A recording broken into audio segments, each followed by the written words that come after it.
So my name is Livia Garzia. I am an associate professor in the Department of Surgery in the Division of Orthopedic Surgery, and I am also associated with the Department of Oncology at McGill.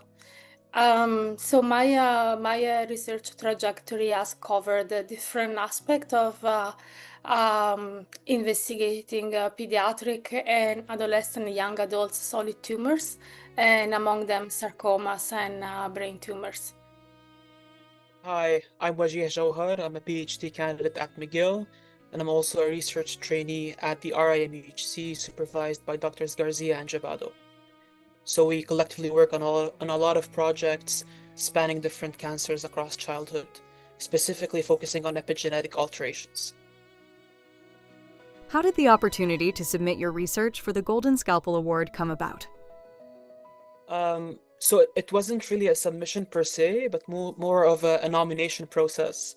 So departments of surgery across Canada would nominate a candidate and their research to present for the Golden Scalpel Prize and to compete for this award. So it happened that this year I actually presented our work at the Fraser Gerd Research Day, and it got the attention of our department leaders, Drs. Feldman, Dr. Bartlett, who nominated me for this prize and nominated our work for this recognition.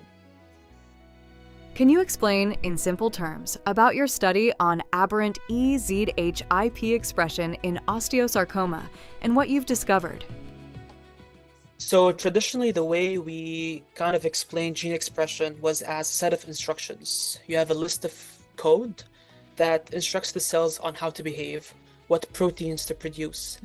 We now know that there's a big regulatory layer on top of these inscriptions that guides the cells on how to behave depending on our developmental state, whether we're kids or adults, and depending on the status of the cell. Is it a bone cell or a skin cell or a hair cell? So these instructions are very important in the process of development. It guides the cells on how to become or how to maintain their simple stem state, where they're non-specialized, they're very proliferative, and they're retained in that state. And then how they develop, or how do they specialize into a more mature cell? How does a mesenchymal cell, for example, becomes a bone cell, or other progenitors also differentiate the mature cells? So we took advantage. We wanted to explore whether osteosarcoma is rooted in this mechanism, especially the fact that many osteosarcomas occur within a certain developmental window during puberty. So during puberty, a lot of these mesenchymal cells expand, and then they differentiate or they specialize mature bone cells because we're growing taller during that pubertal growth spurt. So what we found out was that indeed in many osteosarcomas, they tend to lose a part of this regulatory layer, which could be a driver of their oncogenesis.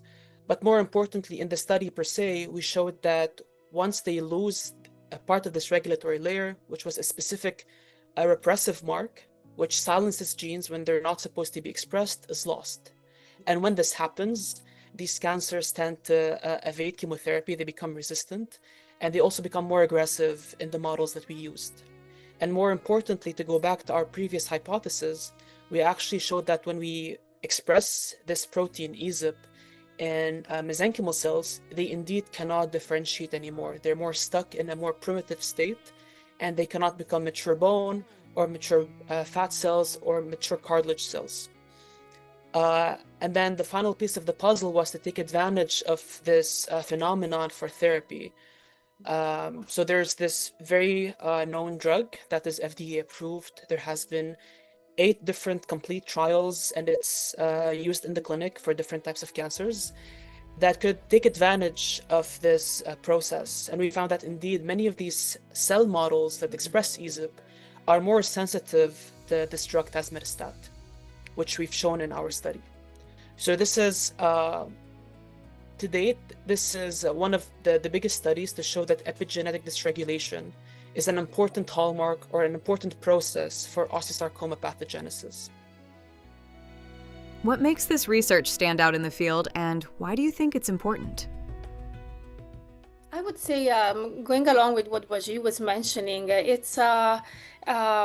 is a very understudied field in sarcomas and in osteosarcoma in particular. The role of epigenetics has not been explored as much as other layers of regulation of the genome. We know the osteosarcomas have highly mutated genomes, and for this reason, we always assume that these broken pieces of DNA jumbled together was the reason why these cells were aberrant. But now we discover that there is a further level of complications and complexity and nuance in this, in the regulation of the biology of this particular type of tumor. So we hope that this would eventually pave the way to more interest and more researchers investigating such a mechanism in sarcomas.